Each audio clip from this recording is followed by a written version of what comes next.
पहले आप ये समझ लीजिए कि पश्चिम बंगाल में एक नया इतिहास रचा जा चुका है।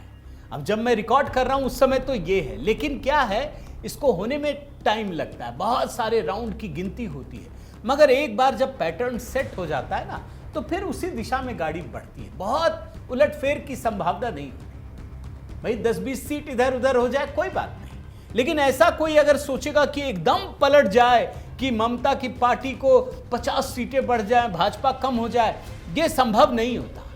तो पश्चिम बंगाल की स्थिति यही है, आप समझ लीजिए। और अगर आप इसको ढंग से समझना चाहें तो मैं आपको ग्राफिक्स दिखा देता हूं। हालांकि आप चारों तरफ देख ही रहे हैं, सारे जो भी नंबरिंग इस समय फ्लैश कर रहे हैं, आप इसमें देखिए तीसरे नंबर और चौथे नंबर की कहानी, आप समझ जाएंगे। 5% का वोटों का अंतर है दोस्तों, 5% का।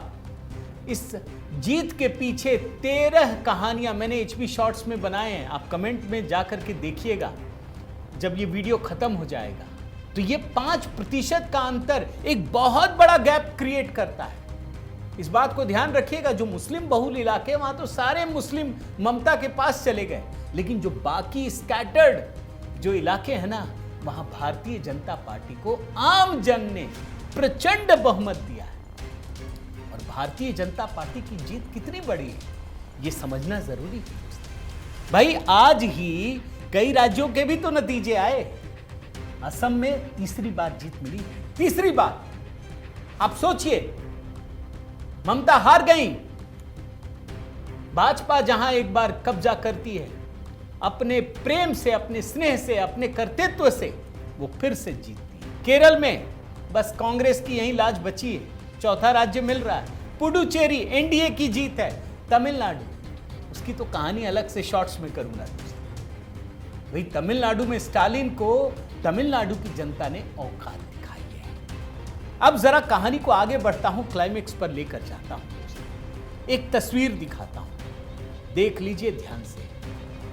ये तस्वीर कभी कोई नहीं भूल सकता।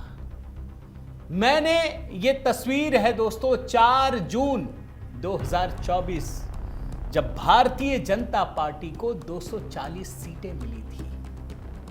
मैंने तब भी दोस्तों एक वीडियो बनाया था, अब भूले नहीं।